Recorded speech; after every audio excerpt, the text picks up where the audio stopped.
બસ આજે મને એક આવા સમાજમાં આવવાનું મળ્યું છે, કારણ કે જેને પિતૃઓને લાખો પિતૃઓને એને તાર્યા હોય એનો સમાજ છે આજે.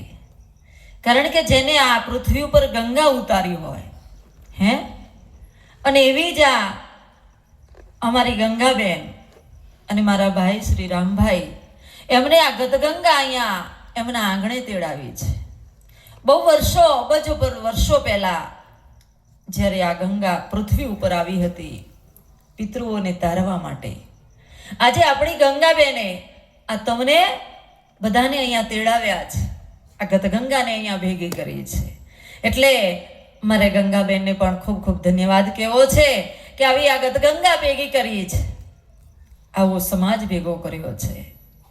આવી નારી જાતિ તારી સાથે ખૂબ છે બેટા, ખૂબ ખૂબ આશીર્વાદ છે. એટલે બધા મારી બેન ગંગાને ખૂબ તાળીઓથી ગડગડાટથી ગડાવો. આજે મને બીજો પણ એક આનંદ છે કે આવા લગ્ન પ્રસંગની અંદર કોઈ આવું વિચારે પણ નહીં, ક્યાંય કોઈ નથી વિચારતું. અને મારી બેનને આવા સંત મેરાવડાનું એક આયોજન કર્યું છે, એટલે એના માટે પણ આપણે ધન્યવાદ કરીએ છીએ મારી બેનને. કારણ કે નારી થકી નર નીપજ્યા, નારી છે તો આ બધું છે. ભાઈ એકલા નહીં કરી શકે, ભાઈને બધું કરવું હોય, પણ જ્યાં સુધી એની પત્નીનો સપોર્ટ ન મળે ત્યાં સુધી એ કંઈ આગળ વધી શકતો નથી. ભગવાન શંકરને પણ આગળ વધવું હોય, પણ માં જગત જનની જગદંબા એની સાથે હોય તો જ આગળ વધી શકતા. કારણ કે હું શક્તિહીન થઈ જાઉં છું. ભગવાન પણ એમ કહે છે કે મારી પત્ની વિના, મારી સતી વિના, પાર્વતી વિના મારી શક્તિહીન થઈ જાય છે. જ્યારે ભગવાનને ઝેર પીધું ને ત્યારે એમને પણ ઉતરતું નહોતું. જ્યારે માં જગત જનની જગદંબાએ એને હાથ દીધો ત્યારે ગળામાં રહી ગયું. ભગવાન પોતે માં પાર્વતી વિના અધૂરા છે, એવા સંસાર પણ કોઈ પતિ એની પત્ની વિના અધૂરો છે ને છે. એટલે હંમેશા હું દરેક જગ્યાએ કહું છું અને આજે પણ કહું છું કે નારી હશે તો જ મહાધર્મ કરી શકશે. ભાઈ તો ધર્મ કરી ચૂકે છે, ભાઈ ગમે તેને બોલાવે આવો બેસાડો, પણ એની આગતા શકતા કોણ કરે છે?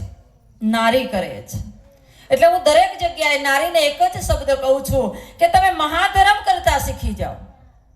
ભાઈ ધર્મ કરશે પણ તમે મહાધર્મ નહીં કરો તો આપણો જન્મ બગડશે બેટા. એટલે મહાધર્મ કરજો. ઓલા સાસુ વહુ જેવું ના થવું જોઈએ. કારણ કે એક ઘરમાં સાસુ હતા, સાસુ વહુ એક ઘરમાં હતા, પણ ખૂબ ઝઘડો ચાલતો. એટલે બીજી બધી આજુબાજુની માજીઓ પણ શું કે લી તારી વહુ આવીને મારી વહુ આવી, રોજ બધા ઓટલો બેસે અને ખૂબ વાતો કરે. પણ પછી એક દિવસે બધાને નક્કી કર્યું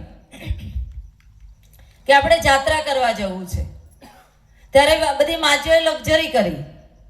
હવે માજીઓએ લક્ઝરી કરી દીધી એટલે પેલી વહુરો શું કે આમાં આપણી હાહુ હોય તો લક્ઝરી કરી દીધા, આપણે કોઈ કમ છીએ, આપણે જઈએ. એટલે આ વહુએ પણ નક્કી કરી અને એમને પણ લક્ઝરી કરી દીધી. લક્ઝરી કરી એટલે સાસુમાની લક્ઝરી આગળ નીકળી અને વહુની લક્ઝરી પાછળ નીકળી. હવે એમ કરતા કરતા વહુઓ કે આપણી સાસુઓ કરતા આપણે થોડા કમ છીએ, અલ્યા જવા દે કે આપણી લક્ઝરી આગળ થઈ જવી જોઈએ. એટલે એમની લક્ઝરી પાછી આગળ જઈ.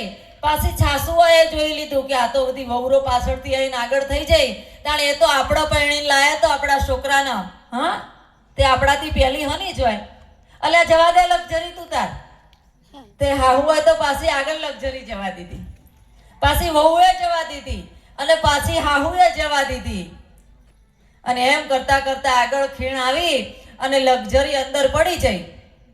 હવે બધી લક્ઝરી અંદર પડી એટલે પેલી પાછળની લક્ઝરીમાં વહુરો હતી ને એટલે હું કહે એમાં બધી હવા મંડી, બધી એ મજાક કરવા માંડી. પણ એમાંથી એક એવી વહુ હતી ને, તે એવી રોવો તે આખી લક્ઝરી એને જોવા ચડી. કે અલી આ બધો અમે મજા કરીએ છીએ, તું શું કરવા રોવીશી? કે અલી તને ખબર નહીં, આ તો તમારી હાહુ આવી જાય, મારી તો ઘેર રહી જાય. હા, આવું થાય.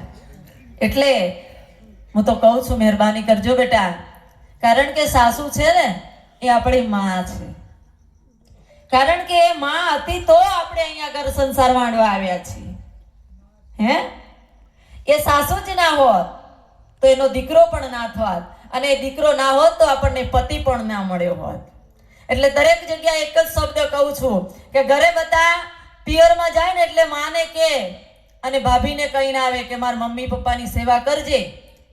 પણ આપણે સાસુ સસરાની કરીએ ને તો આપણે ભાભીને કહી શકીએ, પણ આપણે નથી કરતા.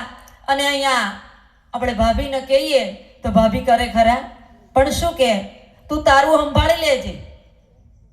પણ આ ના થવું જોઈએ, કારણ કે સાસુ છે ને આપણી માં તો આપણી ત્યાં છે, પણ આ સાસુ છે ને તો આપણી માં જ છે. એટલે આ બધું ખૂબ ધ્યાન રાખવાનું.